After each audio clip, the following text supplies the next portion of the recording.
Hey there, internets. So, you know what I'd like to tell a lot of these people commenting on the anti-Semitism bill and being concerned about First Amendment considerations?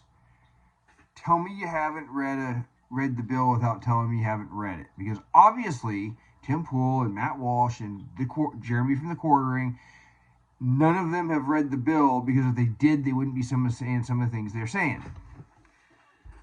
Because it's all of 8 pages. If you can't read an 8-page bill before commenting on it, you are qualified for Congress. And that's probably about it.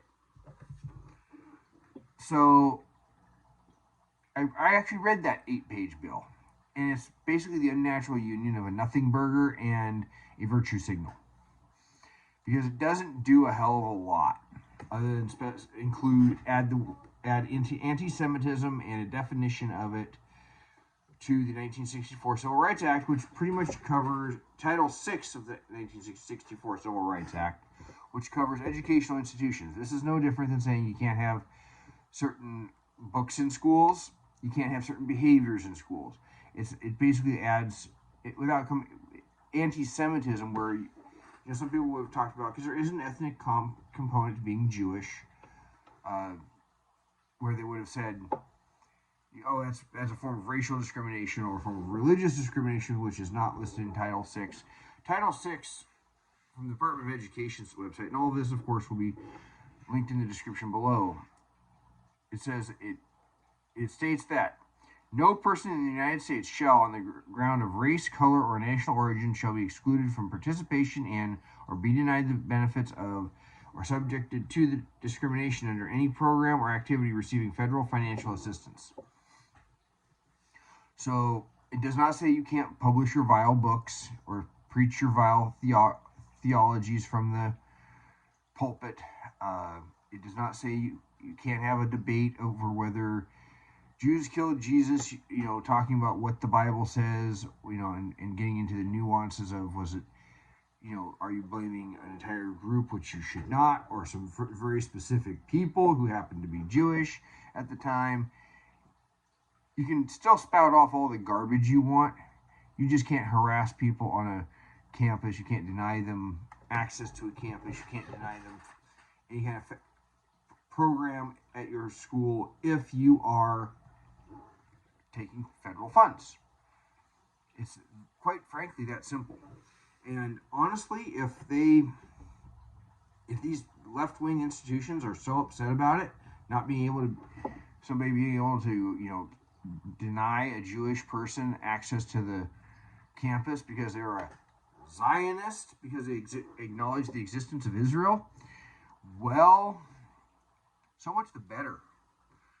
Because probably shouldn't be having federal funding for education anyway. So that just cuts down on that. But that's all it does. It does give a definition. I wish they would have, dated what definition they're using. That way it can't come back and be changed later, because we've seen how the Southern Poverty Law Center has gone from being a civil rights organization to being a hate group unto itself. The ADL, pretty much the same thing, although they are strange bedfellows with conservatives on this one, or the conservatives wanting to do something about some of these protests. Not all conservatives are on board. But if they actually read the bill, they wouldn't be complaining about it. Sour Patch Lids put a thing up, condemning a church for saying, you can't say this now. It's like, yeah, you can, even if you're wrong. Freedom does allow for the freedom to be an idiot, even a vile idiot. But Tim Pool, Jeremy from the Quartering, Matt Walsh, they've all been commenting about, oh, this is a danger to free speech. Honestly, it's not. It's no different than saying we shouldn't allow certain books in schools. So these people that are being denied, where some of these protesters are blocking people from entering the school and entering the college campus because they're a supposed Zionist, because they're Jewish, or because they're Jewish and they acknowledge the right of Israel to exist. That's the kind of thing you wouldn't be allowed to do. The school would actually have to take action to prevent that. which is probably appropriate because, if you want to hold your protest and say, and have a legitimate criticism of the state of Israel, that's fine. But you don't get to block people or start making assumptions about people about their politics because of their the ethnic part of being Jewish or their religion. But the definition that's used by the International Holocaust Remembrance Alliance says, calling for or aiding or justifying the killing or harming of Jews in the name of a radical ideology or extremist view of religion. And that's what these protesters are doing. Making mendacious, dehumanizing, demonizing, stereotypical allegations about Jews, such as the power of Jews as collective, such as especially but not exclusively the myth about a world Jewish conspiracy or the Jews controlling the media, economy, government, or other societal institutions. Sorry, but there's not enough Jews to do that.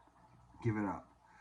Accusing Jews as a people of being responsible for real or imagined wrongdoing committed by a single Jewish person or group, even acts committed by non-Jews. Absolutely. That's like saying all white people are bad, or all black people are bad, or all brown or purple people, or all aliens are bad. But watch out for the dolphins. They're trying to take over the world.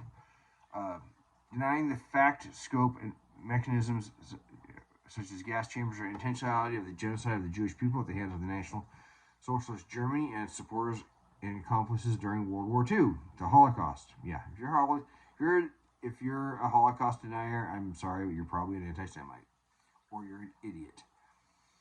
Accusing Jews as a people or the Israeli state of inventing or exaggerating the Holocaust. Accusing Jewish citizens of being more loyal to Israel or to the alleged priorities of Jews worldwide than the interests of their own nations. Again, that's that thing of the left likes to project their own obsession with race, believing everybody else is only concerned about race. Denying Jewish people the right to self-determination by claiming the existence of the state of Israel as an racist endeavor. Again, the state of Israel exists. Get over it. Don't go on to me about the Balfour Declaration or stolen land, because we can keep going back and back and back and say, well, the Romans stole it and gave it to the Palestinians. We can go back as far as you want and keep going back and forth on that, or just acknowledge that they exist. Using symbols or images associated with the classic anti-Semitism, claims of Jews killing Jesus are blood liable to characterize Israel or Israelis. Drawing comparisons of contemporary Israeli policy to that of the Nazis, or quite frankly, South Africa under apartheid. Israel is not an apartheid state.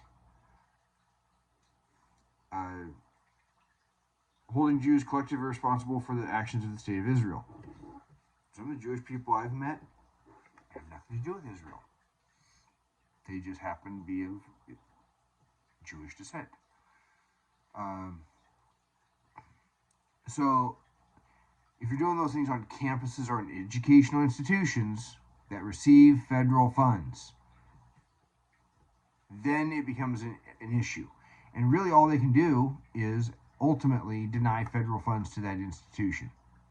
So this is why this is, because there's already laws against various kinds of discrimination, it really kind of turns it into a virtue signal.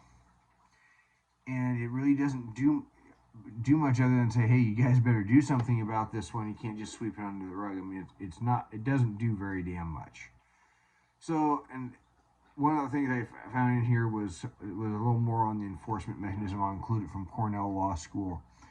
But you really need to think before and read the bill. Because obviously, none of those people did. Which makes them all perfectly qualified to be members of Congress. Because if they'd read that bill, they wouldn't be saying some of the stuff they are about it. So, anyway, that's what I got to say about it. I mean, it doesn't do a whole hell of a lot. It's maybe well-intentioned, but because a lot of these people protesting don't know what the hell they're talking about. I mean, one of the standards of anti-Semitism, I believe, was holding Israel to a standard that maybe I didn't. I thought I saw it on here.